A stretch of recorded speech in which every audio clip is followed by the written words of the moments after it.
Hello friends, നമ്മുടെ ഈസ്റ്ററിൻ്റെ സ്പെഷ്യലായി ഞങ്ങൾ ഈ തവണ പിടിയും അപ്പവും ചിക്കനും അങ്ങനെയുള്ളതൊന്നുമല്ല ഉണ്ടാക്കാൻ പ്ലാൻ ചെയ്തത്. ഞങ്ങൾ ബിരിയാണി ആയിരുന്നു ഉണ്ടാക്കാൻ പ്ലാൻ ചെയ്തത്.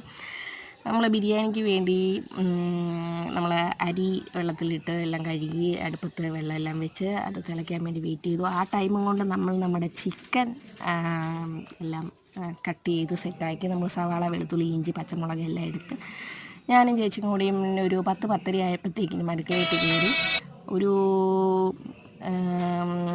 എന്താ പറയുക, ഒരു 1-1:30 ആകുമ്പോഴത്തേനും നമുക്ക് ആ ഒരു ബിരിയാണിയും കാര്യങ്ങളെല്ലാം ഒന്ന് സെറ്റാക്കി നമുക്ക് ഫുഡ് കഴിക്കാമെന്നൊരു പ്ലാനിൽ ഞങ്ങളെല്ലാം അങ്ങ് തുടക്കം വെച്ചു. അങ്ങനെ ഞങ്ങൾ തകൃതിയായിട്ട് വെളുത്തുള്ളി എല്ലാം കാര്യങ്ങളും എല്ലാം കട്ട് ചെയ്ത് സെറ്റാക്കി അടുക്കളയിൽ കിടന്ന് വിരകുകയാണ്. അപ്പം നമ്മൾ 2 പേരുണ്ടല്ലോ, നമ്മൾ ആ ടൈമും കൊണ്ട് നമുക്ക് നമ്മുടെ ബിരിയാണി സെറ്റാക്കാൻ 2 പേരും ബിരിയാണിക്ക് അതിന് സമയം വേണ്ടല്ലോ. ആ ഒരു പ്രതീക്ഷയിൽ നമ്മൾ ഒരാളവിടെ ചിക്കൻ നോക്കുമ്പോഴത്തേക്കും ഒരാളവിടെ അരിയിലും പെറുക്കലൊക്കെ ആയിട്ട് ഇങ്ങനെ നമ്മൾ നല്ല തകൃതിയായിട്ട് നമ്മുടെ കാര്യങ്ങൾ മുന്നോട്ട് പോവുകയാണ്. നമ്മൾ ഈ അടുപ്പത്തിട്ട് ചീഞ്ചട്ടി വെച്ചു, എണ്ണ ഒഴിച്ചു. എണ്ണ തിളച്ചതിന് ശേഷം നമ്മൾ ചിക്കനെല്ലാം എടുത്തിട്ട് വറുത്ത് സെറ്റാക്കി. അപ്പോൾ നമ്മുടെ കഞ്ഞി മീൻസ് നമ്മുടെ ബിരിയാണിക്കുള്ള വെള്ളം നമ്മൾ അടുപ്പത്ത് വെച്ചിട്ടുണ്ടായിരുന്നു. അത് അവിടെ കിടന്ന് തിളച്ച് നമ്മൾ അരി അടുപ്പത്തിട്ടു. ദെൻ ഇതിന് വേണ്ടിയുള്ള നമ്മുടെ ചിക്കന് വേണ്ടിയുള്ള സവാളയും കാര്യങ്ങളും എല്ലാം അരിഞ്ഞ് പെറുക്കി നമ്മൾ ചിക്കൻ അടുപ്പത്ത് വറുക്കാനും വെച്ചു. എല്ലാം സെറ്റാക്കിയിരിക്കുകയാണ്.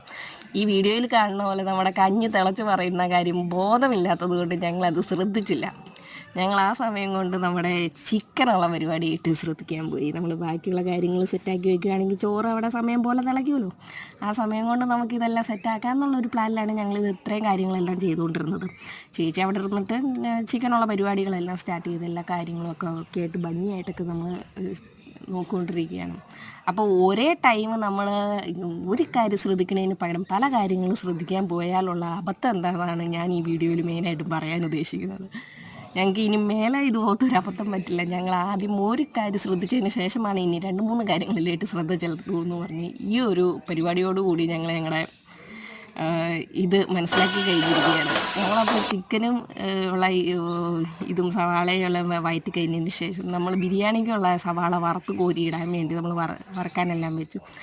ആ ഒരു സമയം കൊണ്ട് നമ്മൾ സാലഡിനുള്ള കാര്യങ്ങളെല്ലാം ചെയ്തു. ചിക്കനുള്ള മസാലയും കാര്യങ്ങളെല്ലാം ചേച്ചി അവിടെ ചേർത്തു. ഞാൻ ആ സമയം കൊണ്ട് വേറെ കാര്യങ്ങളെല്ലാം ശ്രദ്ധിക്കുന്നു. ഇപ്പോൾ 2-3 കാര്യങ്ങൾ ഒരു 10 കൈയുടെ പ്രവർത്തനങ്ങളൊക്കെ ഇരുന്ന് തകൃതിയായിട്ട് ചെയ്യണം.